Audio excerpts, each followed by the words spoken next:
Novamente, gente, desculpem pelo transtorno aí. Nós tivemos um problema aqui técnico, caiu aqui a nossa conexão. Para quem não pegou o início da nossa fala, hoje a Tininha vai apresentar a história Mãe dos Contos. Depois a gente vai fazer um bate-papo sobre essa história, sobre trajetória. É uma felicidade muito grande estar recebendo a Tininha novamente, né? Uma grande parceira, que sempre esteve com a gente na Casa da Escuta. E eu vou deixar vocês com ela, depois a gente vai fazer esse bate-papo. Espero que a gente não tenha...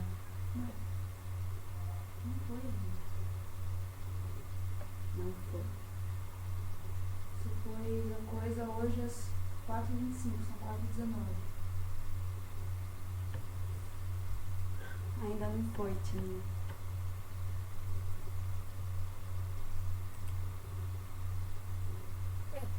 Tudo bem, se não foi, não é o dia.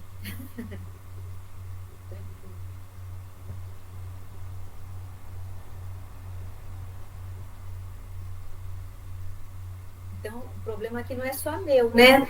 É alguma coisa aí, né?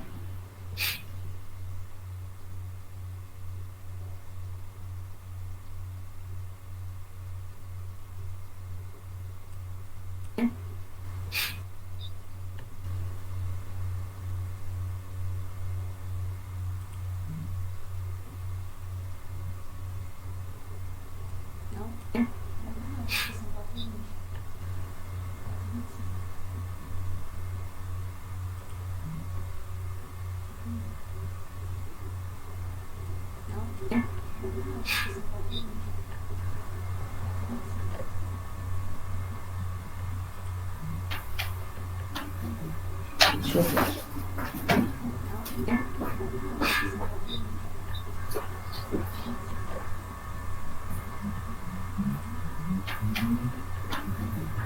Deixa eu ver.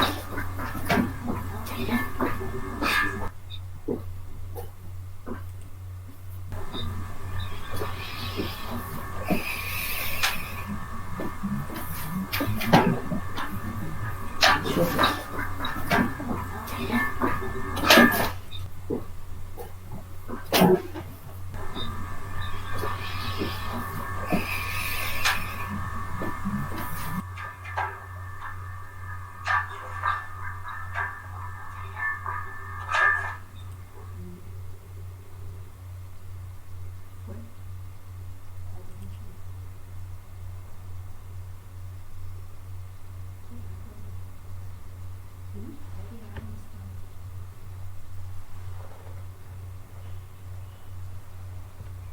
Gente, aqui dizendo que tá esperando.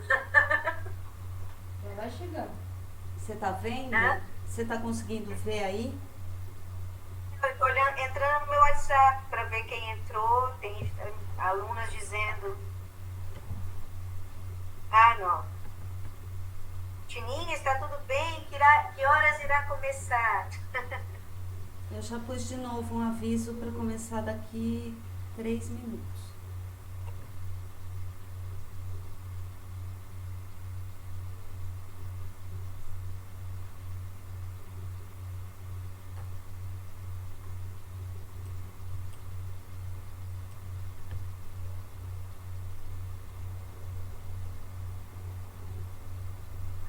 Vai começar?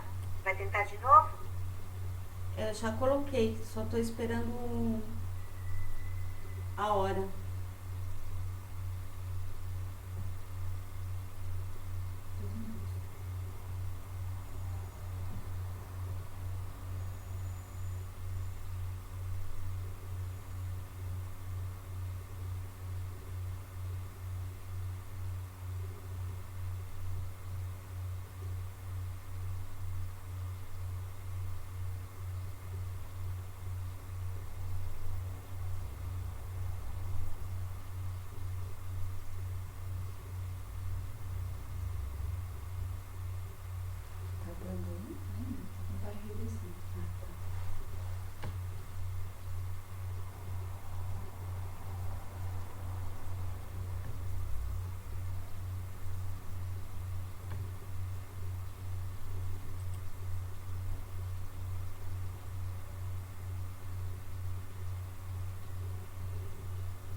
Tininha, já vai entrar, tá?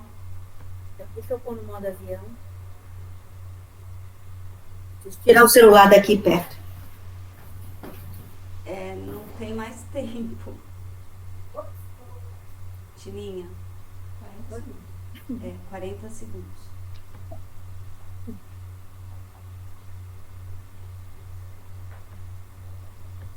Essa flechinha aqui é minha ou sua? Sua, né?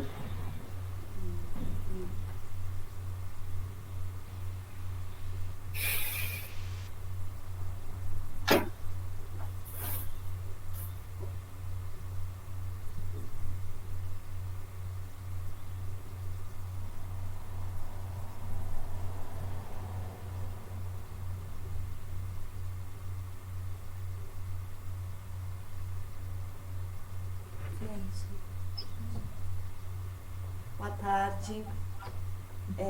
Peço desculpas a todos e todas que ficaram aqui aguardando e também agradeço quem aguardou. A gente teve um problema técnico aqui de conexão, mas estamos de volta. Essa é a Tininha Calazans. Hoje ela traz Mãe dos Contos. É um conto que foi escolhido com muito cuidado por ela, né? E muito importante, eu acho, para esse momento que a gente está vivendo. É um grande prazer, Tininha, estar aqui com você de novo, né? Tininha já é parceira da Casa da Escuta desde o iniciozinho da casa e é um prazer reatar esse laço, né? Voltar para essa nossa escuta juntas, né? Escuta desse tempo. Espero que vocês aproveitem muito esse conto. Tininha é uma artista extremamente sensível e depois a gente vai fazer um bate-papo. Quem quiser participar pelo chat pode ficar à vontade, tá bom? Vou deixar vocês com ela.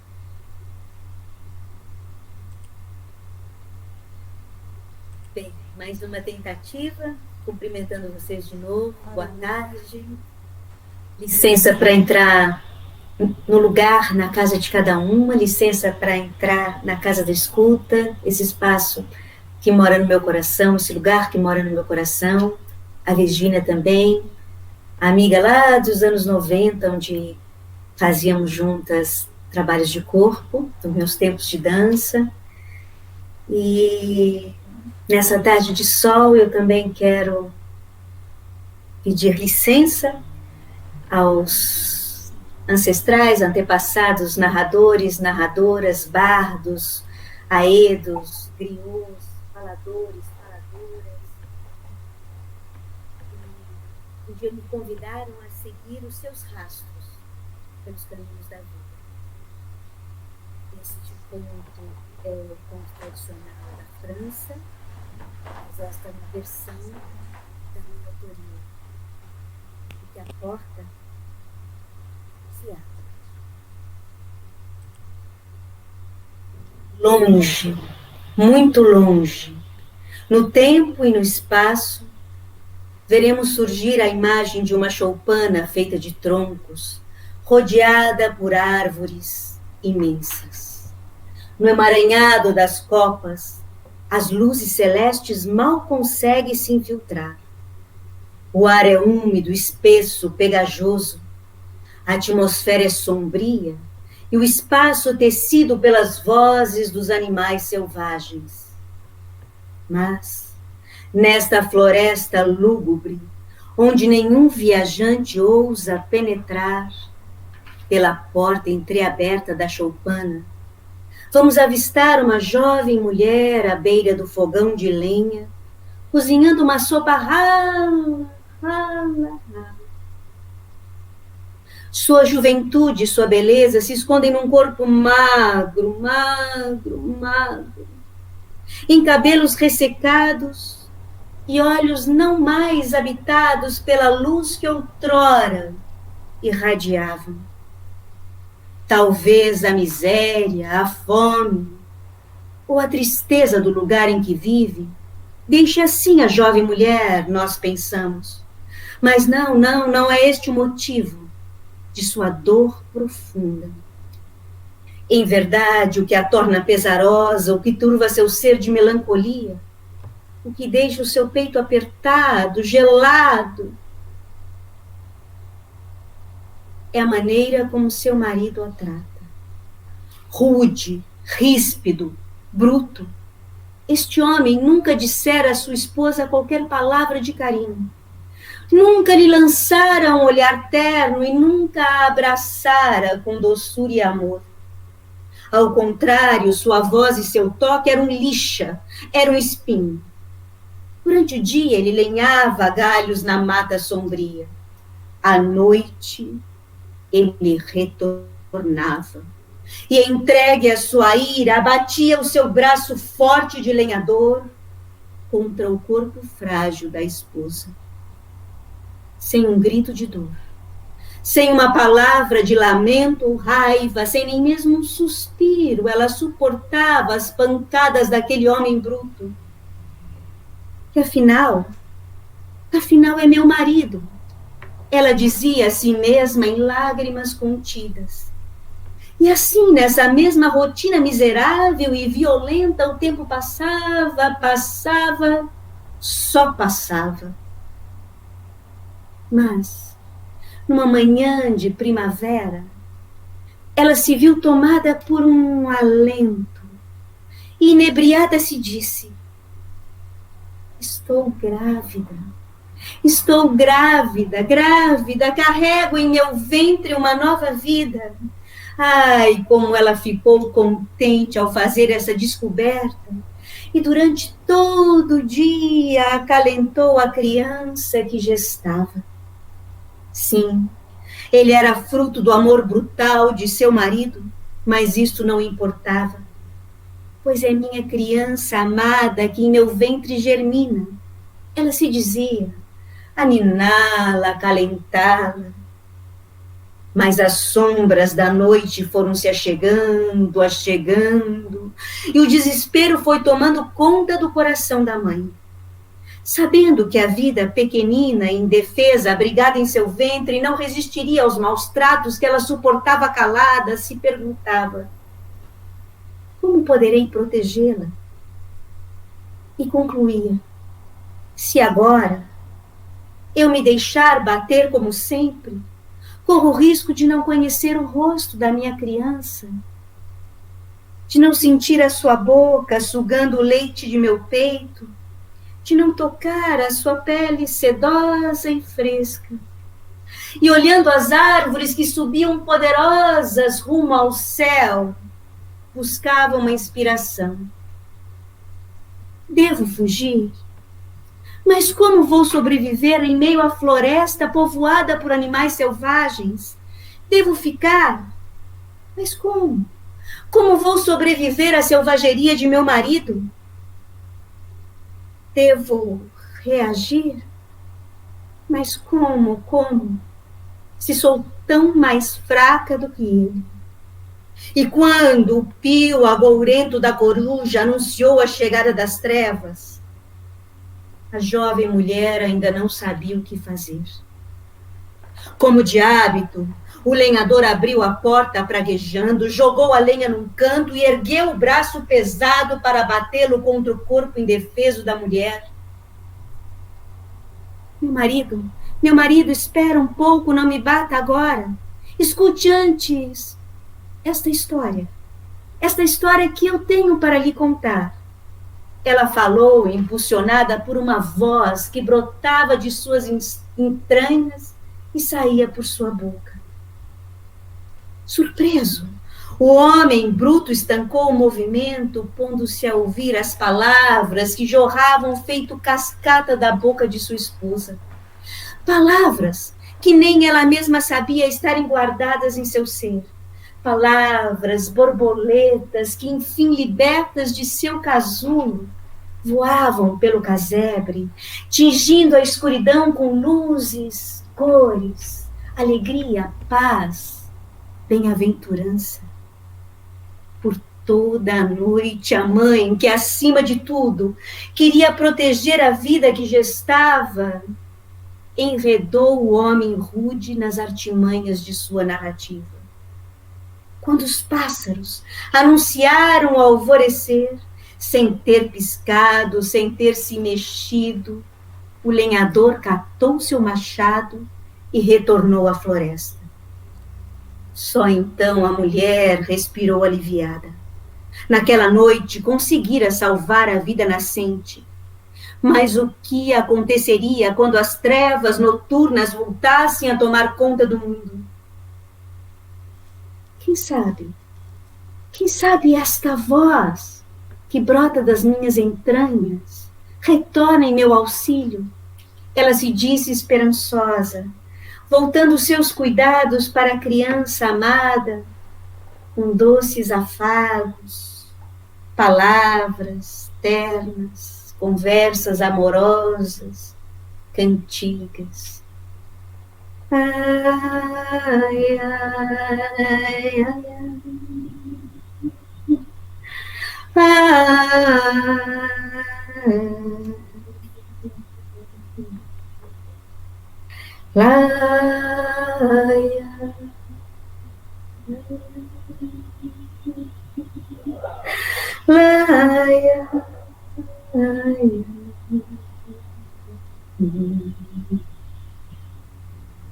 Inexorável, o tempo não deixou de correr. E novamente as trevas desceram sobre a floresta, os passos soaram, a porta se abriu, o braço se ergueu nos ares, e novas palavras jorraram da boca da mãe. Palavras carregadas de asas para fazer voar aquele que as escutava. Mais uma noite se passou, e muitas, muitas outras transcorreram do mesmo modo. E enquanto a esposa grávida falava, o marido e toda a floresta se aquietavam para ouvir as aventuras maravilhosas. Até a lua e as estrelas deram jeito de lançar as suas luzes de ouro e prata por entre a copa espessa das árvores. Toda a natureza queria se encantar com aquelas histórias brotadas das entranhas da mãe que protegia a sua semente. Nesta nova rotina, semanas, meses passaram, e a cada novo dia, acalentando a criança que gestava em seu ventre, a mãe maravilhava-se com as transformações que a vida nascente gerava em seu corpo. Daquela mulher antes tão cheia de ossos pontudos, tudo estava mais roliço, mais redondo, a barriga, as bochechas, os quadris, as coxas, os seios, e os seus olhos antes tão baços brilhavam como duas estrelas iluminando a noite escura. Sua pele antes tão áspera se tornara sedosa, como as pétalas das flores. E o marido, ouvindo os contos em silêncio, sim, ele percebia as mudanças que se operavam em sua mulher. Com um rabo de olho admirava a esposa, que diante de seu olhar atônito adquiria o frescor dos bebês. E noite após noite, seduzido pelos contos tecidos com encanto pela mulher, cada vez mais bela e sábia, o coração de pedra do lenhador se enternecia um pouco mais. E ao fim de 9 meses, a criança estava pronta para nascer. E o pai estava pronto para recebê-la em seus braços. No instante em que o chorinho ecoou na choupana, lágrimas escorreram pelo rosto rude do homem, que nunca mais lançou seu braço contra o corpo de sua esposa. Ao contrário, em ternos abraços, aprendeu a estreitá-la e a seus filhos e filhas. Sim, pois muitas outras crianças vieram alegrar o coração do casal, a cabana, a floresta. Ao redor daquele lar agora grávido de amor, o ar se tornou mais leve e perfumado, o espaço se coloriu dos cantos dos pássaros de belas plumagens, que vieram enfeitar as copas verdes e imensas das árvores, agora mais abertas, para dar passagem às luzes dos astros celestes. Durante o dia, os pais trabalhavam, as crianças os ajudavam e brincavam. Durante a noite, depois da ceia, a família se aconchegava ao redor da mãe para ouvir as histórias que nunca, nunca deixaram de brotar de suas entranhas, se fazendo voz por sua boca. Ouvindo os contos maravilhosos, as crianças acabavam por adormecer, sendo levadas a lugares mágicos. E até hoje, o rito se repete. Por artes dos mistérios da vida, Mãe dos Contos ainda mora em seu recanto na floresta. Noite a noite, ela aconchega o planeta no manto de suas histórias. Por mais que as trevas se adensem, que as sombras se infiltrem, que o frio enregelante e paralisante se espraie, que a violência, a brutalidade, o mal forcem passagem, Mãe dos Contos segue a contar, contar, contar. De suas entranhas as histórias brotam, feito borboletas, escapolem de sua boca. Com suas asas leves atravessam muralhas, encontram brechas, galgam montanhas, percorrem os veios profundos das terras e águas, atravessam o fogo, o deserto, o pântano. Fonte inesgotável, as histórias tecem ternura em seu caminho. Você, se por acaso você se encontrar com o coração despedaçado, ressequido, por uma dor que te atravessa, seja sua ou do mundo, chame por Mãe dos Contos. Ela virá ao seu encontro com seus bálsamos histórias. Este é o poder dos contos. Salve, Mãe dos Contos, salve todos e todas, narradores e narradoras.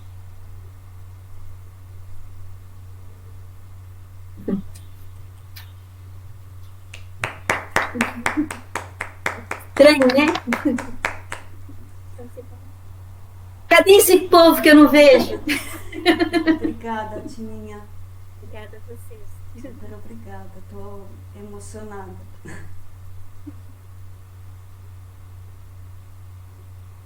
Vai. Essa história nos anos 90. Não, nos anos 2000, dos anos 2000. Ela fazia parte de um repertório só de histórias de aventuras de contadores e contadoras. Acho que a gente pode começar. Tô contendo aqui a minha emoção para começar a conversar com você. A gente pode começar a conversa por aí, né? Você contando um pouco esse seu encontro, reencontro com essa história tão maravilhosa, tão importante, né, Tininha?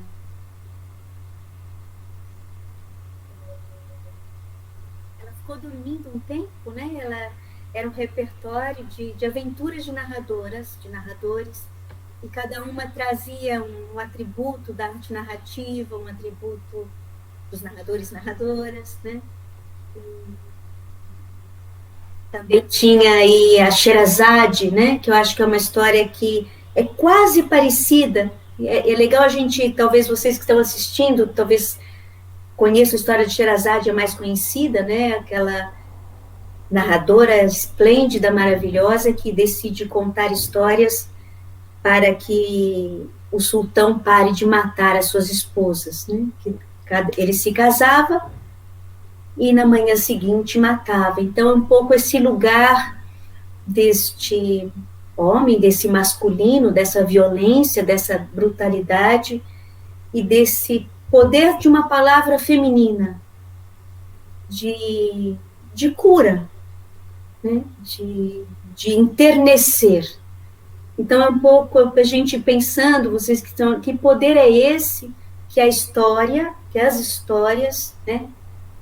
As histórias, os contos tradicionais dos povos têm de atuar, acho que nessa construção da nossa humanidade, do aprimoramento da nossa humanidade, da doçura, da ternura e de sermos humanos, né? Acho que talvez eu não vou nem dizer selvagem, porque selvagem é tão legal, né? Esse monstro, né? Será que poderia ser chamado de um homem, né? Onde o ser humano perde a sua humanidade, né? E acho que dialoga muito com a Sherazade, e eu convido vocês um pouco a pensar aí do outro lado, né? Mas tem uma diferença entre a Sherazade e entre essa mulher. Talvez esse lugar em Sherazade, educada por seu pai, que era o primeiro-ministro, tinha um grande repertório de histórias. Então, ela decide, ela sabe qual é o recurso dela. Ela sabe que as histórias, ela tem uma estratégia, né, já consciente, e que ela vai, então, enredar esse sultão nas suas histórias noite a noite, com as suas artimanhas, a ajuda da sua irmã, Dinazade, que bate lá e fala, me conta uma história. E essa mulher, essa outra, né, acho que esse lugar, ela não sabe desse recurso.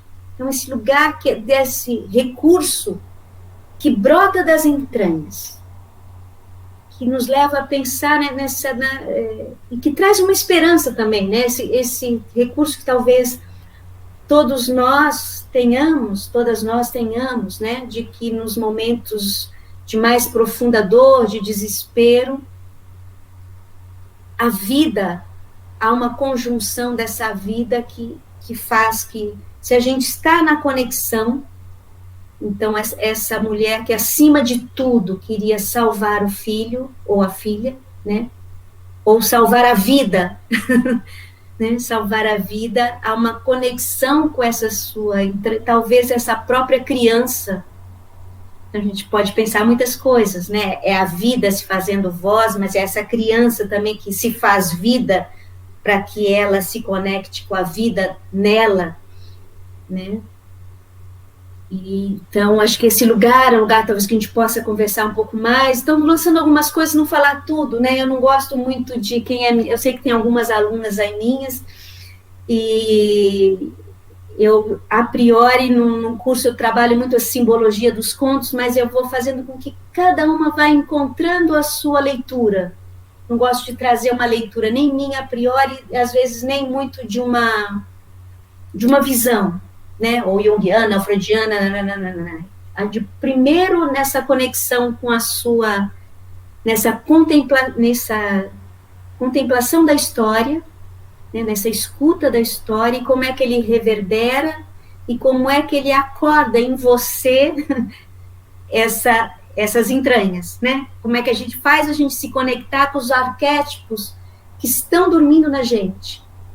Porque a gente também, outro dia eu vi um poema lindo do Rumi, né, que ele fala que a gente guarda na gente a história do planeta todo. Não só das nossas origens familiares, das nossas origens étnicas, né, dos genes, mas a história do planeta. Então, eu gosto de um pouco... Mas aqui é difícil, que eu não estou vendo ninguém. Então, esse lugar das entranhas, esse lugar dessa conexão com a vida, desse recurso... E também um pouco conversar, que a gente talvez possa ler, a gente pode ler um conto em muitas camadas. Então, a gente tem essa relação feminino-masculino, né? Homem-mulher, feminina-masculino, né?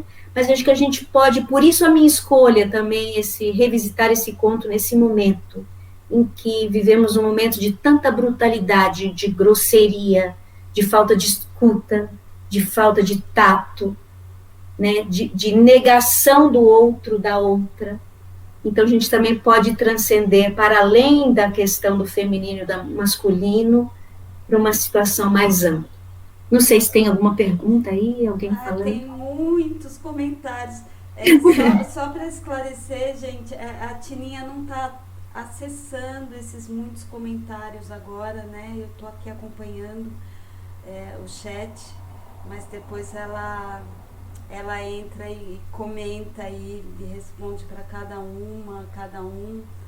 E tem muita gente vendo aqui, Cláudia Torres, Alessandra, Rafael, Estela, Soraya, Joelma, Andréa, Lúcia, Elisângela fez um comentário aqui que foi lindo, é um bálsamo no Dia dos Médicos, uma história que cura a brutalidade e permite nascer o amor.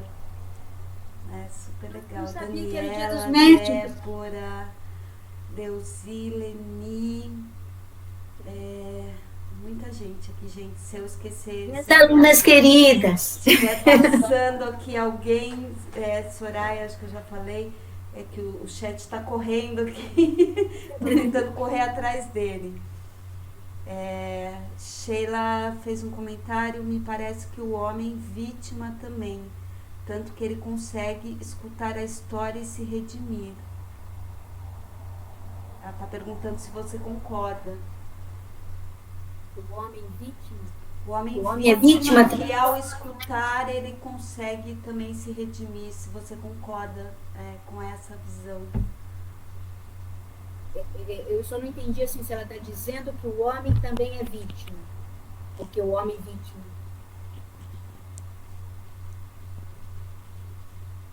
A gente está perdendo um pouquinho o seu áudio, Tininha. Não, é que eu não entendi muito quando ela fala homem vítima, se a Sheila está colocando que também o homem é vítima de uma situação. O homem é vítima, pelo que eu entendo, o homem é vítima de uma situação e que ele consegue se redimir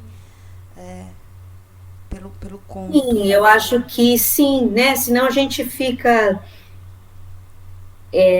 numa leitura muito... sei lá se a palavra é estreita, né? Assim, não é uma negação do homem ou do masculino, quer dizer, existe uma conjunção histórica, uma conjunção social também, né? Onde o homem, de repente, vai por estes caminhos, né? Um contexto, se a gente ficar... e também é uma vítima de uma educação, de um contexto histórico, de um contexto social, sim. E ele se redime. Agora, também a gente pode pensar isso nessa relação homem-mulher, e que é real, e que está cada vez mais violenta, inclusive com a pandemia, né? A quantidade de mulheres sendo abusadas, violentadas, espancadas, mortas, assassinadas. Então, mesmo nessa esfera, né, a gente tem sim essa violência do homem, né, e acho que sim, mas a gente também tem a gente pode pegar o masculino, e não como o homem, mas o lado feminino e masculino, né, numa análise, numa outra camada da história, né, separando de homem e mulher, mas como essas duas forças que agem na mulher e que agem no homem, essas duas forças dentro da gente, essas duas forças também dentro da gente, que às vezes a gente mesmo se violenta, se brutaliza, se espanca, né, se nega, não se escuta, não se toca, não se reconhece, né, então acho que nessas várias camadas, e numa força, sim, talvez nesse sentido masculina social dos nossos tempos históricos, que a gente vê no nosso país e no mundo, infelizmente, né, se tornando cada vez mais brutal, e aí com esse feminino que é a mulher, mas que são os povos indígenas, que é a terra, que é a árvore, que são os diferentes, as diferentes, aquele que não eu, né, o tu. Então, nesse sentido. Não sei se estou falando demais, se tem mais alguma pergunta. A Olivia está colocando aqui, o homem é agressor porque já foi vítima. Ela tinha colocado um pouco antes, eu não quis te interromper. Quem falou? Olivia Ross. O homem é agressor porque já foi vítima. Tem outras colocações. A Débora está colocando, né? A mulher, o homem, a criança, a gestação, a intuição, todos dentro de nós. E a Leni está colocando que é possível formar meninos para não ter que curar homens. Eu acho que esse lugar, sim, né? É difícil isso, porque, sim, todos temos esse lugar também, seja homem ou mulher, né? De que sofremos alguma violência e que isso fica na gente, né? E que às vezes a gente reproduz, e às vezes a gente não consegue escapar dessa reprodução. Acho que é um desafio para todo mundo, seja para o homem e para a mulher. Porque vítima também, às vezes, a gente se vitimiza, a mulher também, né? Dentro de uma... né? Todo mundo, dentro de uma situação em que você não consegue. Então, como é que é o nosso desafio de escapar? Eu acho que é isso legal a gente pensar, né? Naquilo que eu falei, tanto esses dois lados, como é que a gente escapa de uma conjunção, né? Para uma transformação, para uma metamorfose. Esse comentário, ele já foi vítima, né? Porque senão a gente reproduz. É claro que tem isso, né? E é um grande desafio humano. Como é que a gente rompe? Como é que a gente consegue fazer uma ruptura? Aí, até na gente e nas outras, até nos processos familiares, né? Que vão se processando também de violência em violência, de histórias passadas que se fazem presente na gente. Não tem respostas, perguntas. Eu acho que são questões. Assim, os contos nos trazem questões essenciais da vida. Eu acho por isso que eu não gosto muito da fábula que ela vem com a moral. O conto tradicional, ele abre, ele não tem uma resposta única, ele abre indagações, possibilidades. A Leuci está colocando aqui que o coração da história é o amor nutrindo a mulher, que nutre o fruto da relação homem-mulher, a comunicação através de imagens. Tem muitos comentários aqui, muitos. E essa criança, que é a criança, né? A gente pode ver, mas é essa força do novo, juntando com a resposta anterior. Como é que você rompe um velho, né? Tem horas que você preserva o antigo como o ancião, né? O saber da tradição, e tem horas que você tem que romper com o velho, né? Um hábito, e que é essa força da vida da criança. Eu fiquei muito assim, porque também tem esse lugar do gênero, né? Ou bebê, a bebê, e é chato num texto você ficar ou a. E aí, até que eu fui encontrando a criança, a semente, a vida. Né? Mas isso aí, para que as alunas vai e volta no texto, vai e volta. Dormiu 10 anos. Tininha, você falou que o conto dormiu 10 anos, né? Queria que você compartilhasse um pouquinho da sua trajetória, assim, eu te conheci em 93, eu acho. 91. Lá longe, né, Tininha? E, na verdade, eu te conheci nesse momento em que você desperta a narradora, né? Acho que eu acompanhei esse iniciozinho, né? A gente até trabalhou juntas, compondo cenários com tapetes e velas. E te acompanho desde esse tempo. Depois a gente se perdeu aí nos caminhos, né? Foi cada uma para um canto. E eu vejo o quanto essa narradora foi ganhando corpo, né? Ganhando essa presença, indo e vindo e se revendo, e você como narradora se recontando para você mesma, né? Esse tempo inteiro, que eu acho muito bonito a gente compartilhar trajetórias, né? Porque são processos de uma vida, né? E às vezes dá a impressão que a coisa é muito imediata, né? Eu vejo muito isso também como educadora, né? O quanto não se tem paciência para os processos. E vendo você hoje, eu sei que você é fruto de um intenso processo, de anos, né? De uma vida. Então, acho que seria legal você compartilhar um pouquinho isso com a gente. Eu acho vou tentar sintetizar, porque bota ano nisso, né?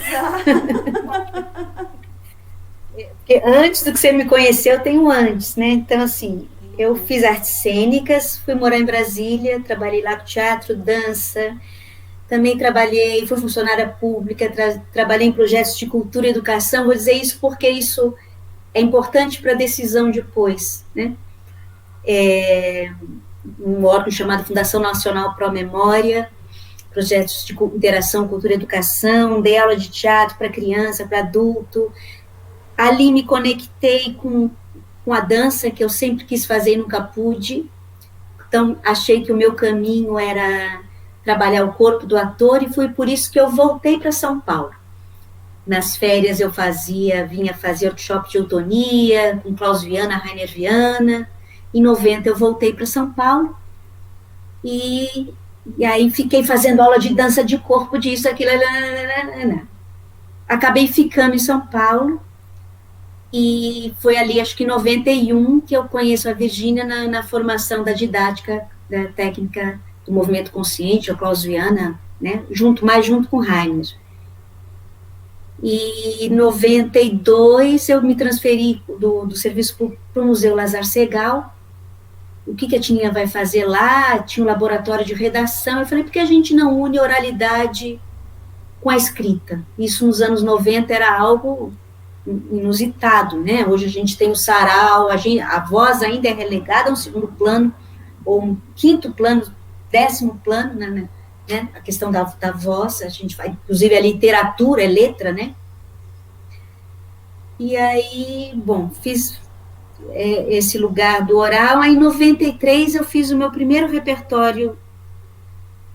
Por incrível que pareça, eu sou tímida, tenho muita dificuldade de entrar em grupos de teatro, então estava sem fazer teatro. Eu fiquei 13 anos em Brasília, ninguém me conhecia aqui mais, e aí eu fui me reconectando com os contos, que eu já fazia histórias lá em Brasília, já tinha trabalhado com as crianças também nas aulas de teatro com narrativas, mitos de criação, teatro infantil, histórias do Cerrado. E aí eu fui me conectando às narrativas. Nasceu Caminhos do Destino, que foi o primeiro repertório. E aí eu me encontrei, e eu falei, a narradora, eu me encontrei na figura da narradora, porque reunia para mim partes que pareciam desconexas. O meu interesse pelo teatro, pela dança, pela cultura, pela educação, pela memória, pela antropologia, pela psicologia, pela cura. E aí quer dizer, aí tem uma longa, né? Primeiro trabalhei mais com contos tradicionais, depois com as brincadeiras tradicionais, depois histórias de vida, porque também a memória sempre me encantou muito, pois eu trabalhava na Fundação Nacional para a Memória. Histórias de vida, comecei também a dar cursos, e textos autorais meus. E, então, isso aí vão quase 30 anos, né? Mas nessa trajetória, algumas crises, né? E chegou que talvez há uns 5 anos atrás, eu fiquei muito cansada, porque a contação expandiu muito, eu acho, né? Bastante, mas tinha um lugar que não me soava bem aqui dentro, no meu coração, do que eu entendia como a arte de contar histórias. para mim, né? Para mim, eu acho esse lugar, de ter um lugar para a escuta e para a fala acontecerem, para que o pensamento mágico aflua, né? Por exemplo, as primeiras, o Caminhos do Destino, que a Virgínia falou, fazia com tapetes a velas, ela me ajudou, a Virgínia, esqueci de falar, me ajudou a levantar a vender o espetáculo, fez junto comigo, fez cartaz, arrumou fotógrafo, né? Foi muito especial a sua participação comigo, né? Assim, me deu uma super força, assim, alavancou. E tapete persa, a gente fazia com velas, gente, é uma loucura, em cima do tapete persa, que eu toda a vida nunca conseguiria pagar o empréstimo do tapete persa. Emprestado, né? Emprestado na loja. 40 velas em cima do tapete persa, gente, era toda luz de velas. Muita reza para não pegar fogo. Então, esse lugar, né, e assim, de contar com gente passando no meio, com uma exposição montando, e o microfone faz, não adianta, o microfone faz eco. Então, e aí eu fui, e chegou uns 5 anos, eu estava também com muito repertório, eu precisava sobreviver de história, então você começa a ficar alucinado, história para isso, história para aquilo, história para colar. Eu achei que precisava esquecer, o pessoal que está fazendo o curso de memória aí, né? Também a lembrança e o esquecimento, eu precisava tirar esses contos de mim e, inclusive, me religar de novo à atriz, talvez alguma coisa do corpo, da dança, né? A história da Fátima Enfiandeira, me religar com algumas tininhas do processo, do longo do caminho, da jornada, e ver que história eu queria contar. Eu estava até distanciada do meu desejo, dos meus desejos. E aí eu comecei a buscar esse lugar no sentido de que história contar para mim, que história contar para o mundo, e também trazer esse lugar da narrativa de si, se compondo junto com o texto, trazendo isso para o texto, não só o conto, mas um texto moldura, e que esse processo fosse, não só, eu sei que o conto tem uma ação de cura para quem, mas também uma ação de autocura, para questões minhas, que eu precisava estar adentrando mais profundamente. E aí, depois de muito embate, surgiu a Curandeira em Pele de Foca, que também, de novo, ela surgiu, mas ela é alavancada ali com a Virgínia, que foi quando a gente se reencontrou em 2018, né, na casa, Virgínia com o projeto da Casa de Escuta, da Casa da Escuta, e a gente fez vivências juntas de corpo, materialidades, e o conto, fez com a Luna Altari, com a Pele de Foca, e aí vieram depois o Galeano, que também eu sempre gostei muito, estava na fila há muitos anos para virar um espetáculo, virou, e o João Rosa, o Menino Banhado de Histórias.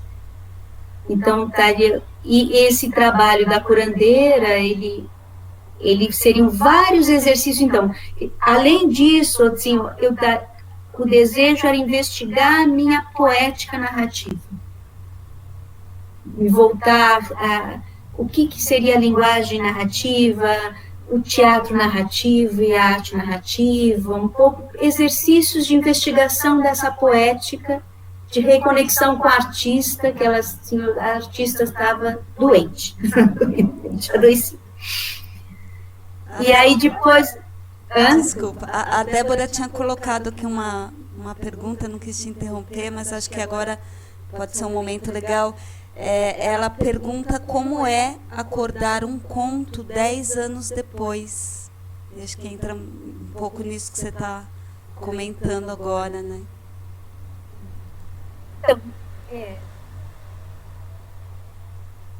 Então, eu acho que eu tenho um lugar que às vezes é bom, às vezes é ruim, que eu sempre mexo de novo. Acho que é por isso que eu nunca consegui publicar um livro, porque eu tenho uma versão, 20 versões. Então tem sempre um lugar assim de mutação, né? É que nem um artista plástico diz, só que ele ia na exposição com um pincel e pintava de novo os quadros na exposição, assim. Então, também, A Mãe dos Contos. A Foca também eu tinha contado há muitos anos atrás, né? E foi uma revisita. Eu acho que esse dormir é precioso, né, Débora? Lembra que eu falo às vezes o processo de deixa o conto dormir ou vai dormir com o conto? Às vezes esse dormir é da noite para o dia e às vezes tem um dormir que é o dormir do inverno ou de muitos invernos. Mas o dormir, ele está dentro da gente, né? Não é ele está operando sozinho, ele está ali com você.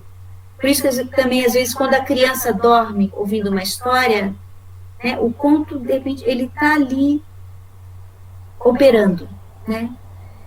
Então, é uma religação, né? O João Rosa também, eu fiz o João Rosa em 2016, chamei João Menino, eu achei que ele não estava pronto e que eu precisava, acho que talvez, dar esse afastamento, essa distância, até para penetrar em camadas profundas, talvez para que eu vivesse também, eu me aprofundasse nas minhas próprias camadas existenciais, para poder ler essa história numa camada mais profunda.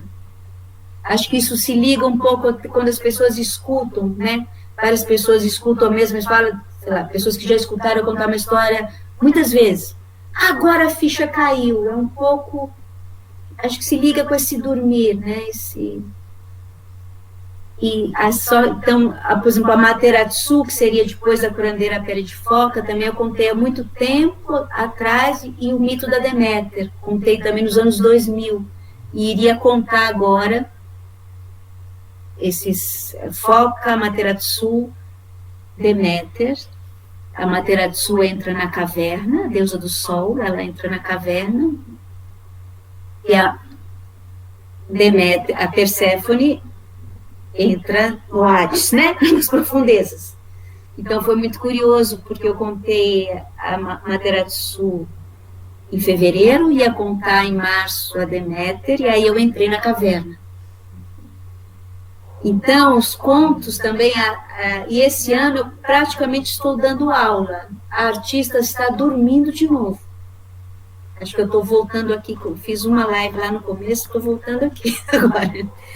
De novo dormindo. Tem alguma coisa aqui que também precisa entrar na caverna para, sei lá, como é que vai sair.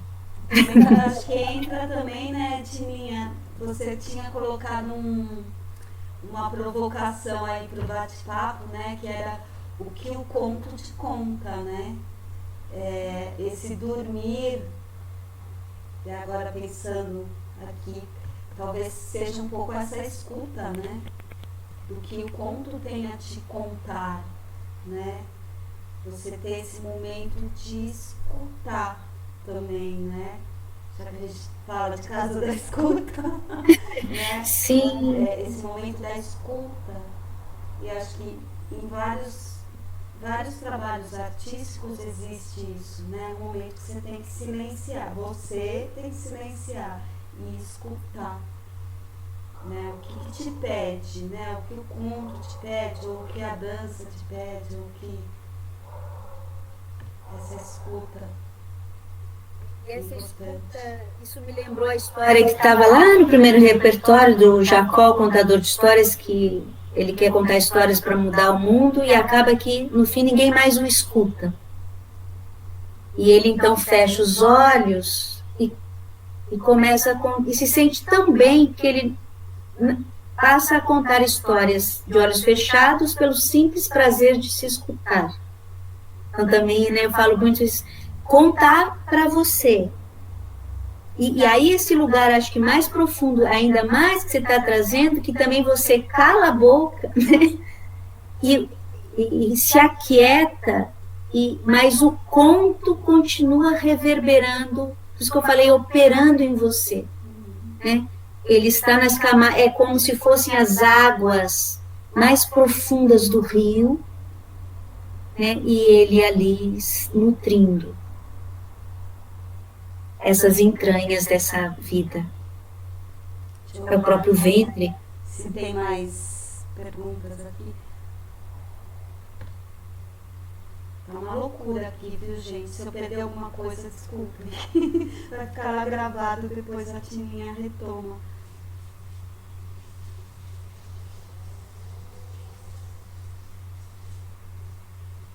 Acho que não temos mais perguntas. Se alguém quiser. Tem sim, a Débora perguntou aqui. Tininha, qual a diferença de contar história para crianças e adultos? Se existe uma diferença?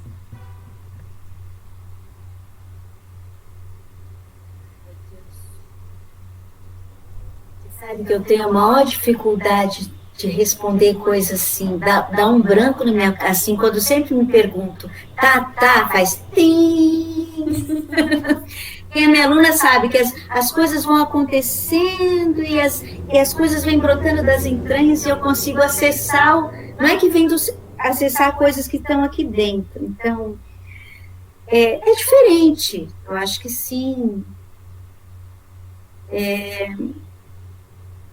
Para mim, eu gosto, as duas coisas são encantadoras, tem uma certa diferença.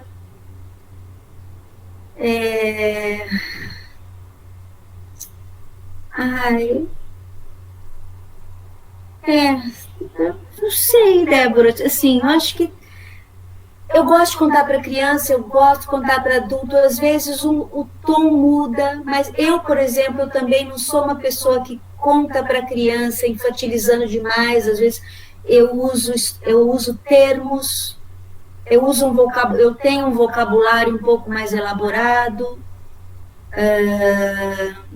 então, às vezes eu também conto histórias longas, às vezes eu conto histórias curtas, então é distinto, mas sei, eu tenho medo de falar e reduzir, sabe assim, enquadrar numa caixinha. Eu lembrei alguma coisa para dizer aqui, mas agora... E às vezes, por exemplo, nem todas, é claro, essa história eu não contaria para criança, né? Então acho que tem alguns temas que eu não traria, mas, por exemplo, a Fátima Fiandeira, não que eu fiz para crianças, mas às vezes algumas crianças vão assistir uma contação que é para adultos. E a Fátima eu contava, você lembra, né? Fazendo uma mandala com pedras. Então a criança, ela se liga nessas camadas também da história, né? Vai se ligando nessas camadas distintas, ela ficava vendo as pedras, né? Então, não sei, assim, não é uma pergunta fácil para eu responder assim, entendeu? Vai ficar aí, depois a Tininha vai colocando camadas. A Elisângela está te perguntando qual é o nome do conto do senhor que conta para si mesmo, de olhos fechados. Acho que ela perdeu o nome do conto. Eu chamo o contador de histórias, é um conto de tradição judaica. Eu também o encontrei no livro do Henri Gougaud, que é um francês, um narrador francês, que tem alguns livros em francês. Ele tem versões muito lindas, é um cara que escreve muito legal, e depois a gente foi percebendo que também são um pouco adaptações dele. Então, de alguma maneira, são um pouco autorais dele. Mas outro dia, eu soube que tem, mas eu não tenho essa outra versão, que essa mesma história, que é o Jacob, que é dada como história da tradição judaica, ela poderia ser referenciada ao Yunus Emre, que é um poeta turco, que eu fiz um espetáculo da vida lendária dele em 1999. Eu não sabia, então eu estou um pouco atrás até dessa versão, mas é o contador de histórias, eu acho. Eu tenho a impressão que o Ilan Brenan fez uma versão desse conto. Não sei em que livro. Já soube que o Ilan, não sei falar. Bom, não temos mais. Gente, aproveita. Se quiser fazer mais alguma pergunta, a gente espera mais um pouquinho. Então a gente vai caminhando aqui pro fim desse encontro lindo. É um gostinho, né? Aí dá vontade de contar mais Não, história. é só um gostinho, gente. A gente vai planejar. Depois eu vou conversar com a Tininha. Estou com uma ideia aqui que me ocorreu, vendo o interesse de todo mundo, da gente fazer uma sessão de narrações, assim, mas numa sala com pessoas inscritas, onde a gente possa, nem que seja pela tela, estar se vendo, né? Depois a gente vai começar a armar esse encontro virtual por enquanto, né? Espero que logo a gente possa estar na Casa da Escuta de novo, né? Se reunindo presencialmente, mas enquanto isso é por aqui, né? Nós podemos pensar, né, Tininha? Vamos pensar. Já que a gente se reencontrou. Somos boas de projeto. A gente sempre se reencontra, né? De tempos em tempos, nesses momentos de transformação, né? Muito engraçado isso. Encontra, mas é daquelas amizades que a gente se encontra, mas a gente não se separou, né? Sempre são momentos. Parece que rompeu, não. São momentos muito significativos, né? Acho que já parte, assim, desses nossos reencontros, né? São momentos muito importantes É que nem o dormir, né? A gente ficou dormindo, mas a gente não ficou a gente rasgada. dorme cada uma numa caminha, né? Depois a gente se encontra.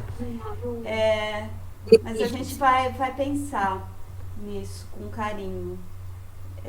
Por todas vocês, assim, tão legal, né, ver tanta participação. Acho que tem tanta coisa aí pra gente trocar. Vamos pensar. Agradecer você, né, Casa da Escuta, minha amiga querida, e agradecer essas outras pessoas que eu não estou vendo.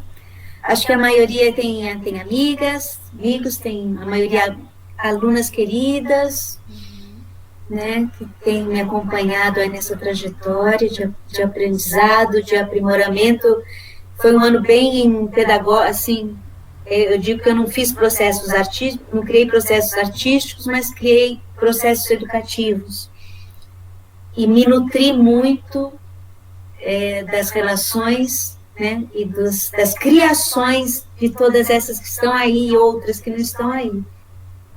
E tinha horas que eu me agoniava, vou lá, mas eu não estou criando, nossa, elas estão criando coisas tão bonitas, mas é um pouco isso de que como é que você consegue se aprimorar através da outra pessoa, das alunas, dos alunos, né?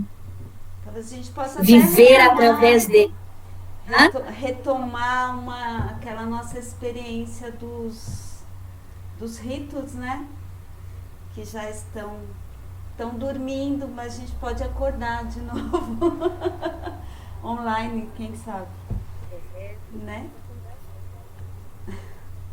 Bom, gente, eu agradeço demais, assim, Tininha, sempre é muito bom, assim, te ouvir, é muito bom trocar com você. A gente teve um problema técnico, eu quase surtei, porque eu falei, não posso, eu preciso transmitir. Peço desculpas por esse problema aí, a gente não tem o controle de nada, né? Cada vez mais as coisas reafirmam isso, né? Não temos controle de nada, muito menos da internet. Agradeço muito a presença de todos e todas aqui. A gente ainda tem um encontro desse nosso programa das Encantadoras de Histórias no próximo dia 25. É um encontro com a contadora Sinara Rúbia, que é uma pessoa do Rio de Janeiro, e com a Luciana Soares, que é da Aziza Editora. Elas vão trazer uma abordagem sobre educação antirracista. Então acho que vai ser um encontro muito importante para a gente. Espero que vocês participem também. E agradeço muito, gente. Obrigada e até a próxima.